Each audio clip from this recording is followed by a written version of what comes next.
Hi hello' নমস্কাৰ, মই প্ৰিয়ংকা বৰ্মন তেজলৈ স্বাগতম জনাইছোঁ। কি খবৰ? নিশ্চয় আপোনালোকৰ খবৰ ভাল। আছামিজ চিম্পল গাৰ্ল ছোৱালী, আপোনালোকে আশীৰ্বাদ দিব যাতে মই ভাল ভিডিঅ' আনিব পাৰোঁ।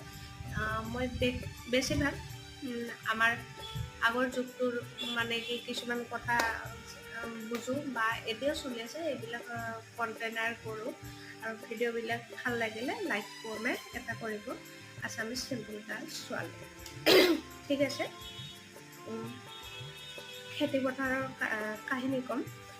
যেতিয়া বহাগ আৰু জেঠ মাহত খেতি লগাই মানুহে শালি ধান আৰু বাও ধানৰ খেতি।